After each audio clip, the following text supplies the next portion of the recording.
Olá, queridos! Sejam bem-vindos aí a mais uma aula de literatura. Eu sou o professor Lucas Limberti e esse é o canal Literatura Fora da Escola, onde nós fazemos vários bate-papos, resenhas, resumos dos principais livros de escolas literárias e escritores, né? E hoje nós vamos falar de um conto muito bacana chamado Conto Uns Braços, do Machado de Assis.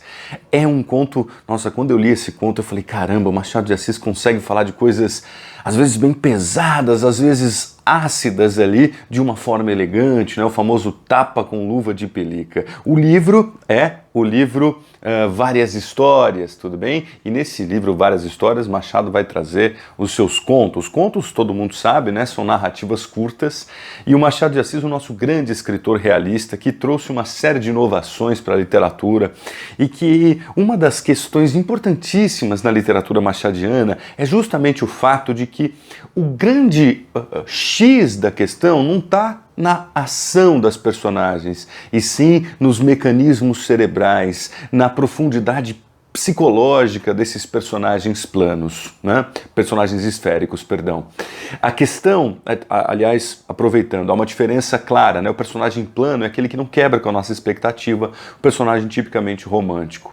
O personagem machadiano é o personagem esférico, porque ele tem profundidade psicológica. E esse Conto Uns Braços, se não fosse a profundidade psicológica das personagens, não teria graça nenhuma, porque o grande segredo do Machado de Assis está justamente nos não ditos, nas entrelinhas, no que as pessoas pensam e têm medo de revelar, né? Então, Machado de Assis dizia, né? Sabe aquela janela da moralidade que todo mundo tem medo de olhar? Eu não vou abrir essa janela e vou meter o meu nariz inteiro. Então, Machado de Assis, ele vai fazer o quê? Ele vai, tirar as máscaras da sociedade. O que tem por trás das máscaras, né? Então, as pessoas na sociedade acabam sempre usando máscaras. Todos os dias estão sendo, né, representadas, papéis ali sociais. Porém, quando você tira a máscara, o que sobrou, né? Quem é você sem nenhuma máscara social?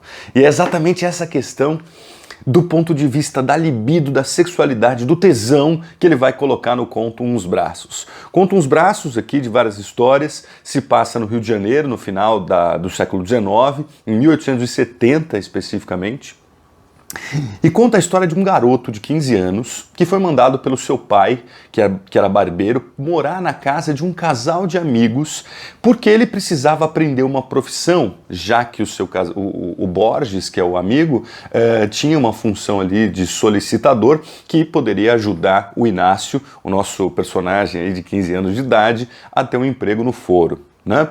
E ele vai, claro, a contragosto, porque o solicitador, o Borges, era muito rígido, né? Um cara chato, né? Que ficava pegando no pé do Inácio, e mesmo assim ele foi para lá. E no convívio do lar ele encontra com a esposa do Borges, que é a Dona Severina, tudo bem? Aí que é o ponto da história, né? Então você tem três personagens, aliás, o Machado adora os triângulos, né? Três personagens que vão ter algum conflito de ordem psicológica ali, e vocês vão perceber que a questão ali é justamente o fato de que no convívio do lar, a Dona Severina usa roupas mais à vontade, né? Só que a diferença é que no final do século XIX as mulheres saíam na rua sempre totalmente cobertas, né? Cobriam abaixo do tornozelo, os braços todos cobertos, as mãos com luvas. E no conforto do lar, a Dona Severina usava roupas com manguinha à mostra, ou seja, os braços dela ficavam à mostra no cotidiano íntimo do lar, né? Segundo o narrador, ela ficava ali com 4 dedos abaixo do ombro, e isso para aquela época já era o máximo da intimidade.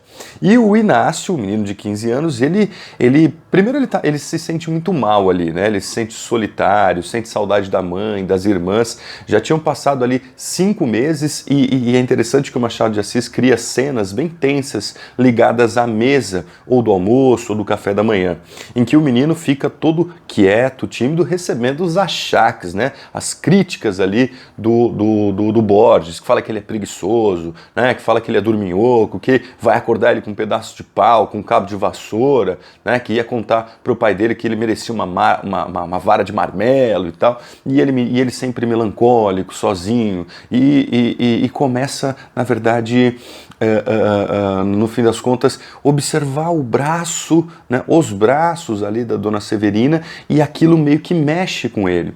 É interessante pensar nessa perspectiva no sentido de que o Machado de Assis, do ponto de vista técnico da linguagem, ele trabalha muito o não dito, a entrelinha, o dar a entender, que é um dos pressupostos da sua ironia, ou seja, mergulhar na psicologia do sujeito e revelar o que ele pensa, né, e no fim das contas o personagem Inácio é um menino mudo, um menino silencioso, mas os olhos dele, né, transmutavam uma espécie de tesão que sangrava e que, em silêncio, ele ficava com os olhos na xícara ou com os olhos ali no prato de comida, né?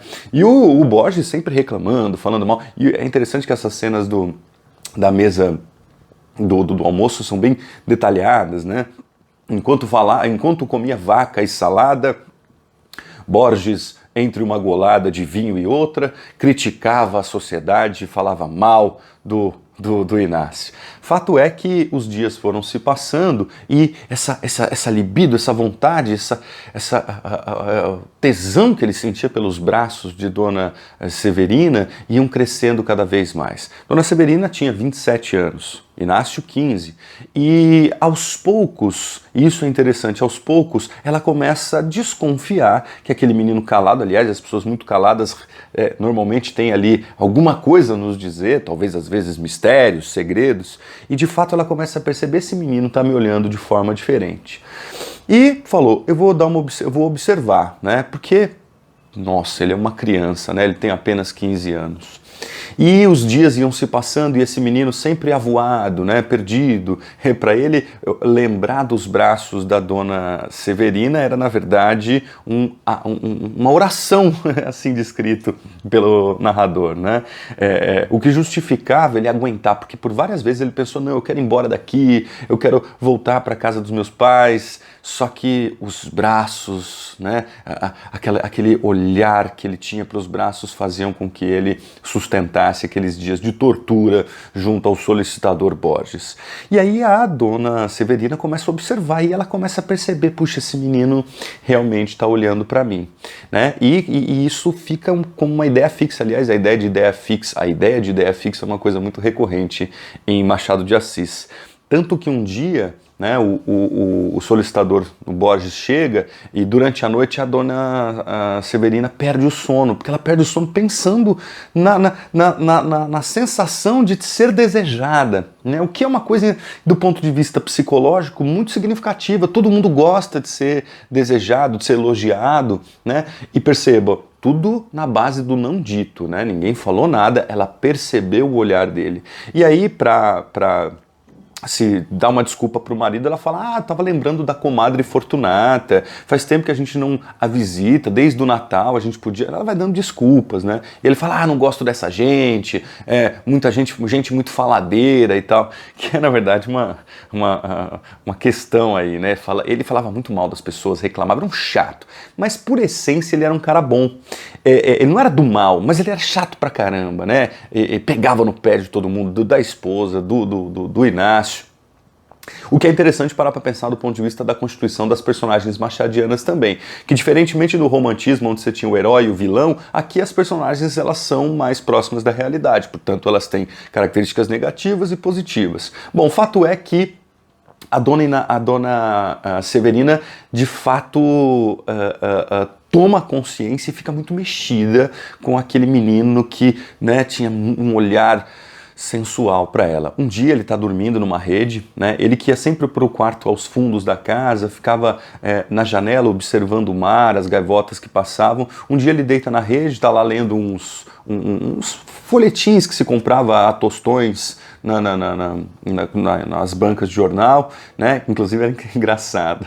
Ele ficava lendo as histórias que tinham sempre musas idealizadas e projetava, na verdade, a imagem do rosto da Dona Severina no rosto das personagens dos livros. Enfim, um dia ele está dormindo na rede, ele dorme, deixa o braço cair para fora da rede assim, o folhetim cai ao chão e a dona Inácia, Dona Severina, espera o marido sair, confirma se o marido foi embora mesmo e vai vagarosamente até a frestinha da porta observar o Inácio dormindo. E ela fala, nossa, esse menino tem uma beleza, confunde até uma beleza um pouco, né, pueril, até um pouco afeminada, mas que dormindo ele era lindo, e percebia que ele era lindo dormindo, sorrindo, percebia um buço, né, um bigodinho daqueles meninos de 15 anos, e logo a cabeça dela fica toda, ah não, meu Deus, ele é uma criança, o que eu estou fazendo? Então é interessante ir percebendo como é que o Machado vai levando essa construção do desejo a partir de um pensamento que, horas, se deixa levar por aquela curiosidade de saber quem é esse menino, horas por uma culpa, meu Deus, ele é uma criança, eu sou casada, né? Enfim, de repente um barulho na sala, ela corre para ver, achando que era o marido que tinha retornado de alguma forma, era só o gato que tinha derrubado o pote de comida. Então quer dizer, e aí ela fica andando pela casa, e o Inácio dormindo, e ela andando pela casa, vai lá, enche de água, fala, ah meu Deus, será que ele comeu bem, será que ele tá doente? Começa a pensar nele o tempo todo. Até que uma hora ela não aguenta, vai até o quarto dele, se aproxima do rosto dele e dá um beijo na boca do menino, que estava num sono tão profundo que não acorda. Ela se deixou levar por aquele sentimento de curiosidade de um menino que nunca falou nada, que apenas olhava. E ele, nos sonhos profundos que ele estava tendo, ele sonha que estava beijando a dona Severina.